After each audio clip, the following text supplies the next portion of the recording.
انہیں تو عرش پر محبوب کو بلانا تھا، انہیں تو عرش پر محبوب کو بلانا تھا، طلب تھی دید کی معراج تو بہانہ تھا، طلب تھی دید کی معراج تو بہانہ تھا۔ بسم اللہ الرحمن الرحیم۔ السلام علیکم۔ آج کی اس ویڈیو میں ہم بات کریں گے معراج النبی کے پورے واقعے کے حوالے سے۔ چینل کو سبسکرائب کیجیے گا، ویڈیو کو پورا دیکھیے گا۔ رجب کی 27ویں شب کو اللہ کے پیارے نبی صلی اللہ علیہ وسلم کو معراج کا شرف عطا کیا گیا۔ یہ واقعہ ہجرت سے 5 سال قبل پیش آیا۔ اس دن کفار نے آپ صلی اللہ علیہ وسلم کو بہت ستایا تو آپ صلی اللہ علیہ وسلم اپنی بہن ام ہانی کے گھر تشریف لے گئے اور وہاں آرام فرمانے لگے۔ ادھر اللہ کے حکم سے حضرت جبرائیل علیہ السلام 50,000 فرشتوں کی بارات اور براق لے کر نبی صلی اللہ علیہ وسلم کی خدمت میں حاضر ہوئے اور عرض کیا، اے اللہ کے رسول، آپ کا رب آپ سے ملاقات چاہتا ہے۔ چنانچہ سوئے عرش سفر کی تیاریاں ہونے لگی۔ سفر معراج کا سلسلہ شروع ہونے والا ہی تھا کہ نبی رحمت کی بارگاہ میں براق حاضر کیا گیا، جس پر حضور صلی اللہ علیہ وسلم کو سوار ہونا تھا، مگر اللہ کے پیارے نبی صلی اللہ علیہ وسلم نے کچھ توقف فرمایا۔ حضرت جبرائیل امین نے اس پس و پیش کی وجہ دریافت کی تو آپ نے ارشاد فرمایا، مجھ پر تو اللہ رب العزت کی اس قدر نوازشات ہیں، مگر روز قیامت میری امت کا کیا ہوگا؟ میری امت پل صراط سے کیسے گزرے گی؟ اس وقت اللہ کی طرف سے بشارت دی گئی، اے محبوب، آپ کی امت کی فکر نہ کیجیے، آپ کی امت کو پل صراط سے اس طرح گزار دیں گے کہ اسے خبر بھی نہیں ہوگی۔ اس واضح بشارت کے بعد سرکار دو عالم براق پر سوار ہو گئے۔ جبرائیل امین نے رکاب تھامی، میکائیل نے لگام پکڑی، اسرافیل نے زین سنبھالی، جس کے ساتھ ہی 50,000 فرشتوں کے سلام کی صدا سے آسمان گونج اٹھے۔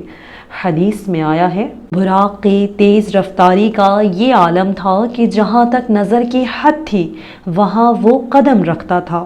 براق کا سفر اس قدر تیزی کے ساتھ ہوا جس تک انسان کی عقل پہنچ ہی نہیں سکتی۔ ایسا لگتا تھا کہ ہر طرف موسم بہار آ گیا ہے، چاروں طرف نور ہی نور پھیلتا جا رہا تھا۔ اس سفر کے دوران آپ صلی اللہ علیہ وسلم مکہ سے مسجد اقصیٰ گئے اور وہاں تمام انبیاء کرام کی نماز کی امامت فرمائی۔ پھر آپ صلی اللہ علیہ وسلم آسمانوں میں اللہ تعالیٰ سے ملاقات کرنے تشریف لے گئے۔ وہاں اللہ تعالیٰ نے آپ صلی اللہ علیہ وسلم کو جنت اور دوزخ دکھائی۔ وہاں آپ کی ملاقات مختلف انبیاء کرام سے بھی ہوئی۔ اس سفر میں نماز بھی فرض ہوئی۔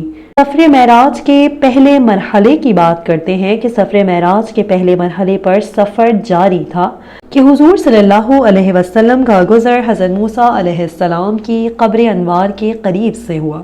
آپ صلی اللہ علیہ وسلم نے دیکھا کہ وہ اپنی قبر انور میں کھڑے نماز پڑھ رہے تھے۔ انبیاء صف با صف آپ صلی اللہ علیہ وسلم کے استقبال کے لیے کھڑے تھے۔ جب یہ مقدس قافلہ بیت المقدس پہنچا تو باب محمد آپ صلی اللہ علیہ وسلم کے استقبال کے لیے کھلا تھا۔ جبرائیل امین علیہ السلام نے اپنی انگلی سے دروازے کے قریب موجود ایک پتھر میں سوراخ کیا اور براق کو اس سے باندھ دیا۔ پھر آپ صلی اللہ علیہ وسلم بیت المقدس میں داخل ہوئے تو تمام انبیاء کرام آپ صلی اللہ علیہ وسلم کی تعظیم کرامن اور احترام میں منتظر تھے۔ انہیں حضور صلی اللہ علیہ وسلم کی امامت میں نماز پڑھنے کا شرف بھی حاصل ہوا۔ بات کرتے ہیں سفر معراج کے دوسرے مرحلے کے حوالے سے کہ انبیاء کرام حضور صلی اللہ علیہ وسلم کی اقتداء میں نماز ادا کر کے ادب و احترام سے محمد مصطفیٰ صلی اللہ علیہ وسلم سے مشرف ہو چکے تو آسمانی سفر کا آغاز ہوا، اس لیے کہ ہر زمینی عظمت حضور صلی اللہ علیہ وسلم کے قدموں کا بوسہ لے چکی تھی۔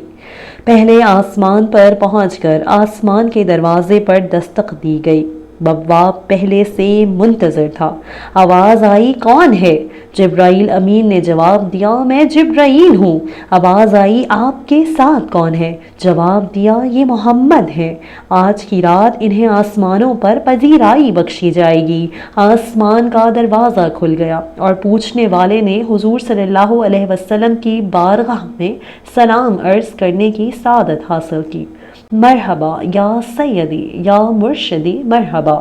پھر آپ صلی اللہ علیہ وسلم آسمانوں کی طرف بڑھے۔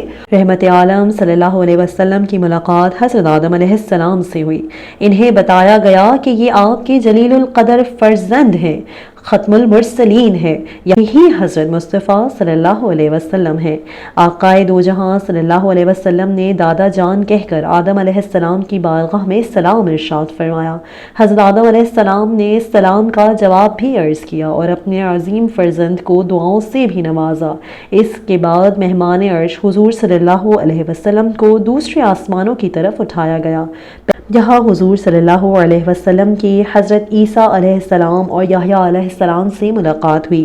اس یادگار ملاقات اور آسمان کے ملکوتی مشاہدات کے بعد آپ صلی اللہ علیہ وسلم کو تیسرے آسمان کی طرف اٹھایا گیا۔ تیسرے آسمان پر حضور صلی اللہ علیہ وسلم کی ملاقات حضرت یوسف علیہ السلام سے کروائی گئی۔ تیسرے آسمان کے مشاہدات نورانی کے بعد حضور صلی اللہ علیہ وسلم کو چوتھے آسمان پر پہنچایا گیا۔ چوتھے آسمان پر تاجدار کائنات صلی اللہ علیہ وسلم کی ملاقات حضرت ہارون علیہ السلام سے کروائی گئی۔ اس طرح حضور صلی اللہ علیہ وسلم سفر معراج طے کرتے ہوئے چھٹے آسمان پر پہنچ گئے اور حضرت موسیٰ علیہ السلام سے ملاقات ہوئی۔ حضرت موسیٰ علیہ السلام کی چشمان مقدس اشک بار ہو گئی، یعنی کہ ان کی آنکھوں میں آنسو آ گئے۔ حضور صلی اللہ علیہ وسلم کی عظمت و رفعت کو دیکھ کر رشک کے آنسو چھلک پڑے۔ آپ کی زبان اقدس سے بے اختیار نکلا کہ یہ وہ برگزیدہ رسول ہیں جن کی امت کو میری امت پر شرف عطا کیا گیا ہے، میری امت پر جسے بزرگی عطا ہوئی۔ یہ وہی رسول برحق ہیں جن کی امت کو میری امت کے مقابلے میں کثرت کے ساتھ جنت میں داخل کیا گیا۔ مہمان ذی حشم حضور رحمت عالم صلی اللہ علیہ وسلم کی ملاقات ساتویں آسمان پر حضرت ابراہیم علیہ السلام سے ہوئی۔ معراج کے موقع پر نبی کریم صلی اللہ علیہ وسلم پر 50 وقت کی نماز فرض کی گئی، جو کہ 5 وقت کی رہ گئی، اور اس کے ساتھ ہی یہ اعلان بھی کیا گیا کہ جو ایمان و احتساب کے ساتھ یہ نمازیں پڑھے گا اس کو 50 نمازوں کا ہی ثواب ملے گا۔ آپ صلی اللہ علیہ وسلم کی خدمت میں دودھ اور شراب کے پیالے پیش کیے گئے، جن میں آپ صلی اللہ علیہ وسلم نے دودھ پسند فرمایا، جس پر آپ سے کہا گیا کہ آپ نے فطرت کی راہ اختیار کر لی۔ اگر آپ صلی اللہ علیہ وسلم نے شراب پسند یا قبول کر لی ہوتی تو آپ کی امت گمراہ ہو جاتی۔ آپ کو جنت اور دوزخ دکھائی گئی۔ معراج کے سفر کے دوران آپ صلی اللہ علیہ وسلم نے ان لوگوں کو بھی دیکھا جو یتیموں کا مال کھا جاتے تھے۔ ان کے ہونٹ اونٹ کے ہونٹوں کی طرح تھے اور وہ اپنے منہ میں پتھر کے ٹکڑوں جیسے انگارے بھر رہے تھے۔ رسول اللہ نے سود خوروں کو بھی دیکھا جن کے پیٹ آگے بڑھے تھے کہ وہ اپنی جگہ سے ادھر نہیں ہو سکتے تھے۔ آپ صلی اللہ علیہ وسلم نے زناہ کاروں کو بھی دیکھا جو تازہ گوشت چھوڑ کر سڑا اور بدبودار گوشت کھا رہے تھے۔ آپ صلی اللہ علیہ وسلم نے ان عورتوں کو بھی دیکھا جو ناجائز اولاد کو شوہر پر لاد دیتی ہے۔ ان عورتوں کے سینے میں بڑے بڑے کانٹے چبو کر انہیں آسمان و زمین کے درمیان لٹکایا گیا تھا۔ یہ سوال اکثر ہوتا ہے کہ ایک خاص وقت میں اتنی طویل اور عظیم سیر کیسے ہو سکتی ہے؟ علامہ نے یہ نقطہ بیان کیا کہ جب نبی کریم صلی اللہ علیہ وسلم اس کائنات سے نکل گئے تو یہ کائنات مردہ اور ساکن ہو گئی، اور جب آپ صلی اللہ علیہ وسلم اس کائنات میں واپس آئے تو یہ کائنات پھر زندہ ہو گئی۔ آسمانوں، زمینوں، سورج اور سیاروں کی گردش جہاں تک پہنچی تھی وہی رک گئی، اور جب آپ صلی اللہ علیہ وسلم کائنات میں داخل ہوئے تو وہ گردش وہیں سے پھر شروع ہو گئی، اور آپ گھر آئے تو آپ کا بستر اسی طرح گرم تھا، وضو کا پانی بھی جاری تھا۔ جن چیزوں کے ساتھ نبی کریم صلی اللہ علیہ وسلم کی معراج کا تعلق تھا انہیں اللہ نے اپنے حال پر متحرک رکھا اور ان کے علاوہ باقی کائنات کو بے جان اور ساکن کر دیا، اور جب آپ واپس سفر معراج سے تشریف لائے تو پھر ہر چیز وہیں سے حرکت کرنے لگی جہاں آپ چھوڑ کے گئے تھے۔ یہ واقعہ تھا یعنی پس منظر تھا شب معراج کے واقعے کا۔ امید ہے یہ واقعہ سن کر آپ کو بہت مزہ آیا ہوگا۔ چینل کو سبسکرائب کیجیے اس طریقے کے اور واقعات سننے کے لیے۔ اللہ حافظ۔